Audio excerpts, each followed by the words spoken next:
Hello there you guys, welcome to one of my videos. Glazers back Solskjaer. It said earlier on today that Solskjaer is expected to get a little bit more time.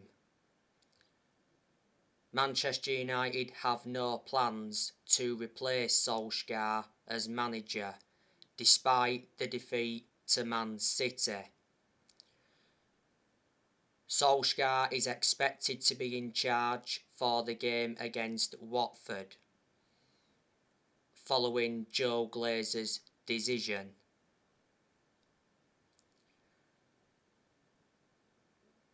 Solskjaer is under serious pressure at Manchester United, because Manchester United have only won one of their last 6 Premier League games. After the 2-0 defeat to Manchester City, Solskjaer did admit that the Man City defeat was a big step backwards, and he also said that Man United were outclassed by Man City.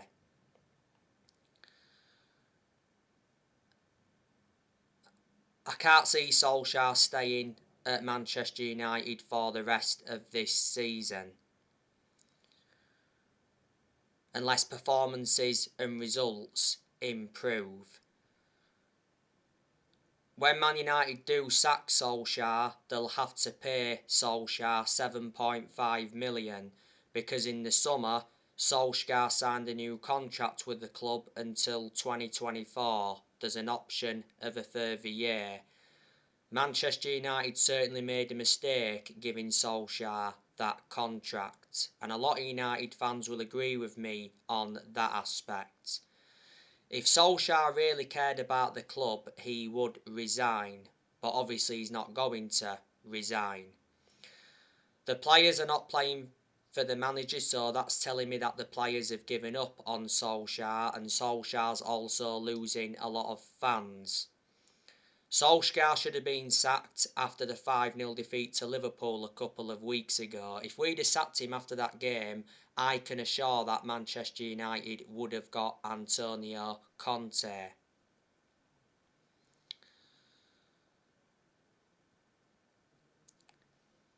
And after the Liverpool defeat, it did say that Solskjaer had been given 3 games to save his job. We've only won one of them 3 games. Obviously, we beat Tottenham. We drew 2-2 with Atalanta. If it wasn't for Ronaldo, we'd have lost that game. And obviously, we recently lost to Man City 2-0.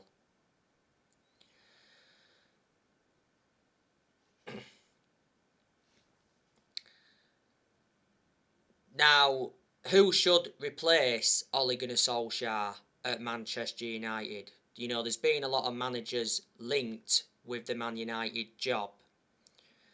So I've been talking with you a lot about Brendan Rodgers recently. Now it did say yesterday that Brendan Rodgers has verbally agreed to become Man United's new manager, but his preference would be to wait until next season.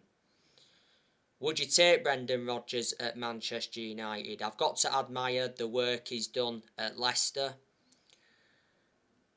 He's a far superior manager to Solskjaer. Brendan Rodgers at Leicester, he's won the Charity Shield and the FA Cup.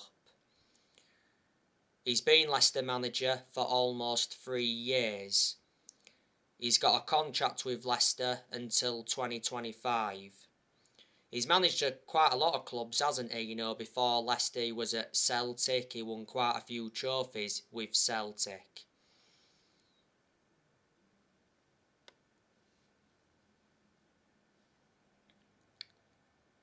He enjoyed a few years with them.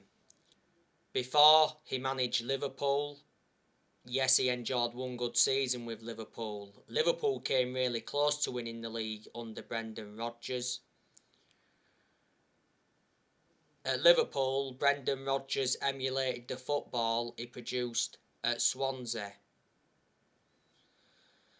He was good at Swansea, managed Watford a long time ago, also managed Reading, and at one point he managed Chelsea's youth.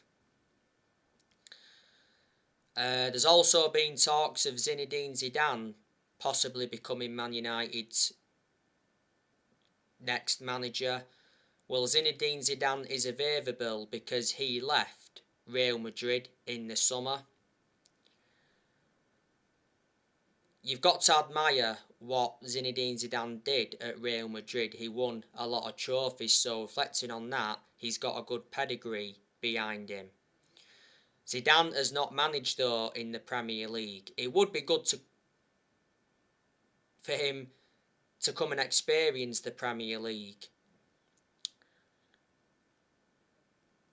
Manchester United have already held talks with Zinedine Zidane. Reports from Spain did say the other week that Zidane rejected the Newcastle job as he's waiting for the Man United or France job. But reports from Spain did say earlier on this season that Zidane is not interested in becoming Manchester United manager if Ole gets sacked. It did mention that he's enjoying life away from football management. Ralph Rangnick, he's been mentioned as well. You know, I've been hearing that he could come in as the interim manager until the end of the season. Erik Ten Hag, he's been spoken about a lot. He's currently the Ajax manager and he's done a very good job at Ajax. I think there's a lot of United fans that would take him in. Pochettino's still being spoken about. Pochettino's highly rated by Alex Ferguson. Roberto Mancini was mentioned not so long ago. Obviously, he's the former Manchester City manager.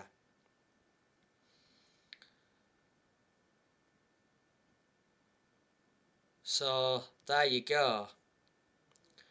But in regards to Ole Gunnar Solskjaer, he's been given long enough at Manchester United.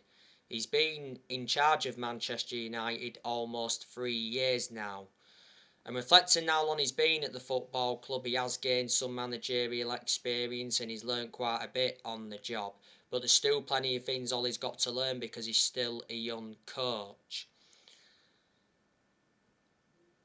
I adore Solskjaer a lot, just like all Manchester United fans do, reflecting on what he's done for the club.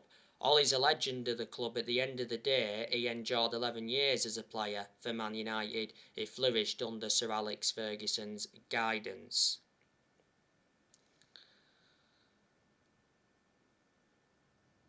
Solskjaer will not succeed as Man United manager. I hate to say that, but I'm just being realistic. We all wanted him to succeed as Manchester United manager. The expectations are far too high for Ole to exceed as Man United manager. And Ole is in a position that he shouldn't be in. This season is Solskjaer's third full season as Man United manager.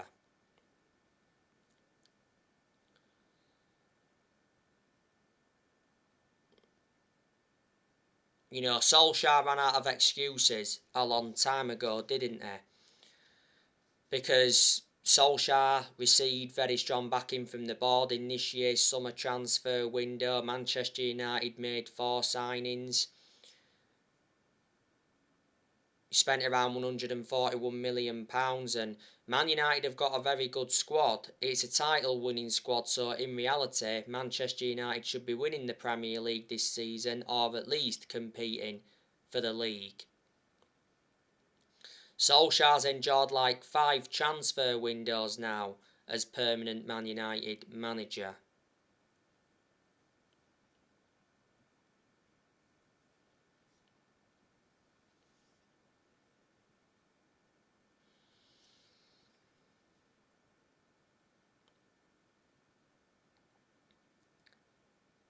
Manchester United appointed Solskjaer in December 2018 to replace Mourinho.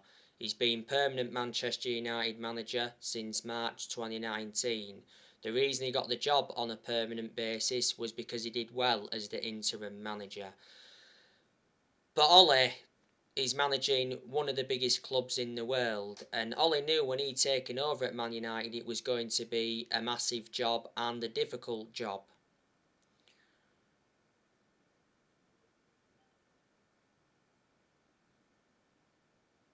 Manchester United have spent over £400 million under Solskjaer, and Solskjaer has signed 14 players.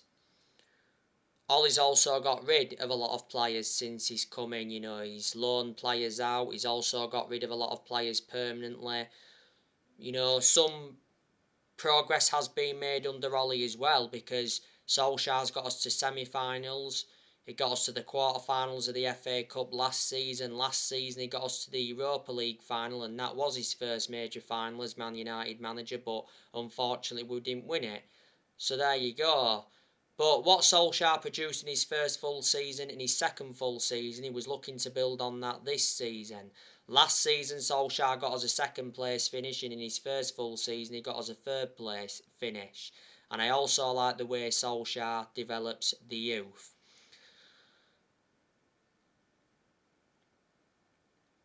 When Solskjaer gets sacked, he will be the fourth permanent manager to be sacked since Ferguson, because Man United have already sacked 3 managers since Ferguson. We sacked David Moyes, we sacked Louis van Gaal, and we sacked Jose Mourinho. Solskjaer has been heavily criticised a lot during his managerial tenure at Man United. But like I've said before, not all of the blame stems from Solskjaer, reflecting on, our poor performances. There's also players that have to take responsibility for those poor performances. But with Ollie, he has no proven pedigree as a manager, and plus his decision making is a big concern, because analysing the vast majority of the games he's managed at Man United, he's been tactically naive. There again though, there's been some games where he's showed tactical flexibility, but he's got to do that on a regular basis. In the last 3 games, Solskjaer's gone with the 3-5-2 formation. But I do believe in the game against Watford after the international break, he will revert back to the 4-2-3-1. Analysing the vast majority of the games Solskjaer's managed at Man United, he's gone with that 4-2-3-1 formation.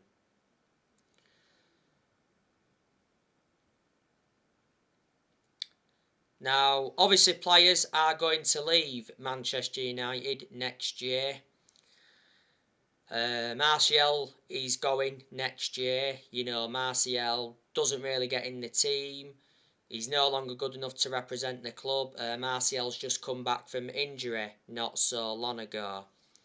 Before the start of this season, though, it said Solskjaer refused to sell Anthony Martial. Solskjaer seems to have a lot of trustworthy in him. Solskjaer was the one that gave Martial that number 9 shirt.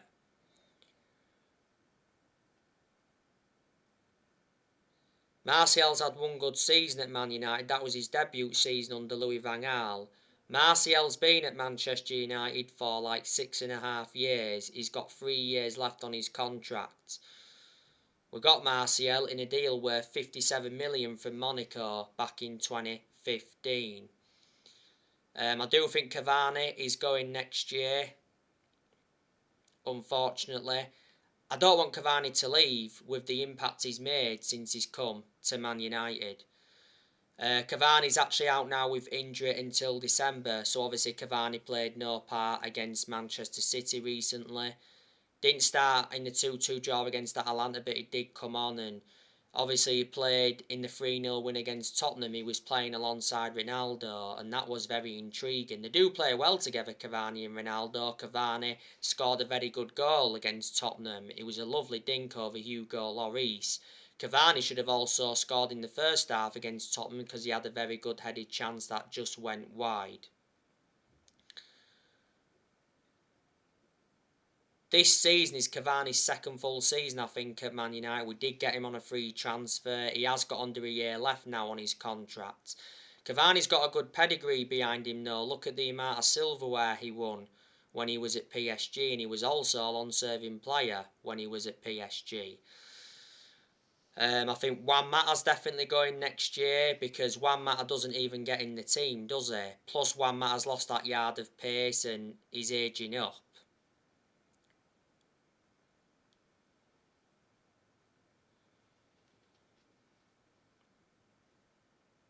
But despite that, I think he's had a good career at Manchester United. Juan Mata has made over 200 appearances for Man United in all competitions and he's scored over 50 goals. And Juan Mata's been at Man United for like 7.5 years now. So he has been a long-serving player. Don't forget the first part of last season he rejected an 18 million a year contract offer to play in Saudi Arabia, and we got Juan Mata back in 2014 from Chelsea. We got him for 40 million. We brought him in under the David Moyes era. I think next year Lingard's going as well. Lingard obviously wants to run down his contract. Earlier on this season, it said Lingard rejected a Man United contract because of two players. ESPN said earlier on this season that Lingard is a target for Barcelona and AC Milan.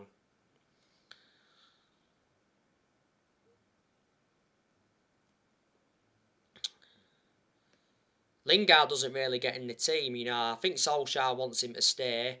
The second part of last season, Lingard enjoyed a 4-month loan spell with West Ham and he made an impact. I think West Ham will try to get Lingard in January. They try to get him in this year's summer transfer window, but they were struggling to meet our 25 million asking price. I think Donny van der Beek is definitely leaving Manchester United in January because Van der Beek is not getting enough game time at Manchester United.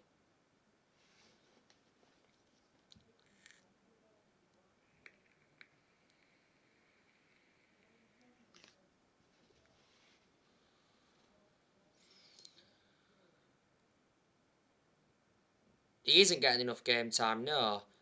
That's why I haven't had much of a perception on him at Man United. But Solskjaer should be starting Van der Beek, especially in the Premier League, because he is a good player. Van der Beek recently came on against Man City and he made an impact. He came on in the 2-2 draw against Atalanta and made an impact. So there you go. Prior to the Liverpool game, though, Solskjaer did admit that Van der Beek was frustrated and disappointed over his situation at Old Trafford, and earlier on this season it said Van der Beek was furious with Solskjaer.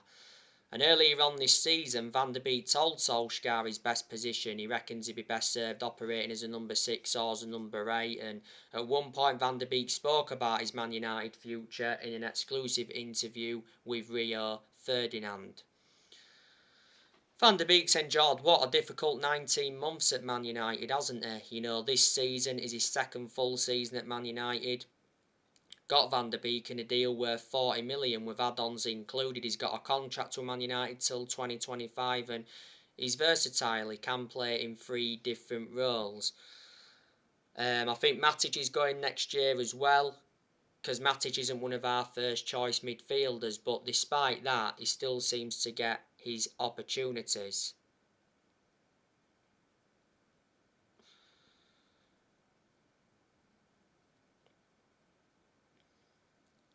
Surprisingly, Matic is ahead of Van der Beek in our midfield. I've got my reservations about Matic because, he's aging up and he's always been a static midfielder. I think he's the only predominant holding midfielder we've got at the club. But Matic has had his good games at Man United despite what I've just said. Matic has been at Manchester United for like 4.5 years now. Got Matic for 40 million from Chelsea back in 2017. Looks like Paul Pogba's leaving Man United next summer on a free transfer. Pogba's already mentioned that he wants out and Pogba's refused to sign a new contract. Mark Ogden did say earlier on this season that Man United are prepared to let Paul Pogba go on a free after accepting that the midfielder will not sign a contract. Pogba's current contract at Man United expires next summer. Before the start of this season, Pogba rejected a new Man United contract offer. And it did even say earlier on this season that it's very likely that Pogba's leaving on a free next summer. Well, it actually said contract talks had been put on hold, when it said that Pogba snubbed Solskjaer after the Liverpool defeat. But then obviously Paul probably came out and denied that. By the way, Pogba has suffered a thigh injury in France training. Pogba can't play against Watford anyway after the international break because he's suspended. He's got one game now to serve out of the 3-match ban he got. Pogba got sent off for the two-footed challenge on Naby Keita in the 5-0 defeat to Liverpool. Pogba did play in the 2-2 draw against Atalanta and he was very, very poor. You know, he made a lot of errors and he looks very sloppy, and reflecting on that, he got heavily criticised. But he has done well in the league so far this season. Pogba's provided, 7 assists. He produced good performances for Man United in the last couple of months of last season, but at one point last season, he was out with a thigh injury for a while and he sustained a couple of ankle injuries at Man United. We paid 89 million for Pogba, so reflecting on that, he's our most expensive signing at the moment, and he's won 3 trophies at the club, and this season is Pogba's 6th season at the club since he re-signed.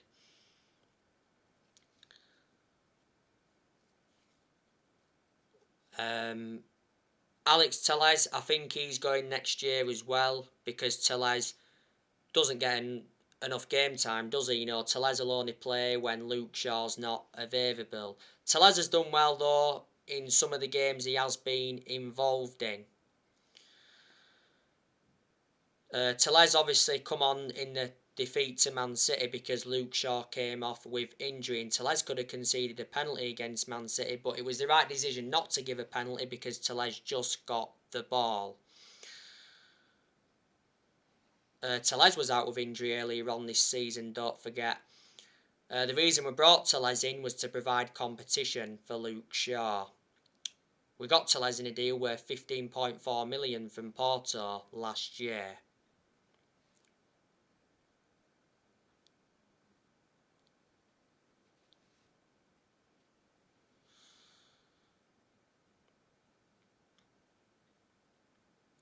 I think Phil Jones is definitely going next year as well. Obviously Phil Jones doesn't even get in the team, does he? Did you know that Phil Jones is the only outfield player that's still with us from the Ferguson era? I think this season is Jones' 11th season at Man United, so he's been a very long-serving player. At one point, Jones was out with a knee injury for a while. But I'd say he's always been inconsistent. I think Bailly is going to be leaving Manchester United next year because Bailly doesn't get regular game time, does he? He lost his place in the team a while ago, obviously with the signing of Varane in the summer transfer window, and for some reason Solskjaer seems to prefer Lindelof ahead of Eric Bailly. Eric Bailly did play in the 2-0 defeat to Man City, and I've got to say he was horrendous. Obviously City's first goal came from an own goal by Bailly, but not only the own goal, his overall performance was just shocking, and I was shocked in that aspect because he does well in a lot of the games he does play in for Man United. Bailly played very well in the 2-2 draw against Atalanta. You know, he made some good blocks and some good interventions. He also played well against West Ham in the Cup earlier on this season. He's made 3 appearances so far this season. He's injury prone though, that is a concern. Towards the end of last season, Bailly signed a new contract with Man United till 2024. There's an option of a further year. He's been with Man United 5.5 years now. We got Bailly from Villarreal back in 2016 for 30 million. Dalot, I think he's going next year as well. Dalot doesn't get in the team. He's our backup right back to Wan-Bissaka. Dalot will only play when Wan-Bissaka is not available. Don't forget last season, Dalot was out on loan with AC Milan. So reflecting on that again, some experience. We got Dalot around 3 years ago now from Porto. We paid around £19 million for him. And I think next year, Dean Henderson will be going out on loan because Dean Henderson doesn't get his opportunities now, does he? Because obviously De Gea reclaimed the number 1 spot back. Henderson's only been in goal for 1 game so far this season. That was West Ham in the Carabao Cup.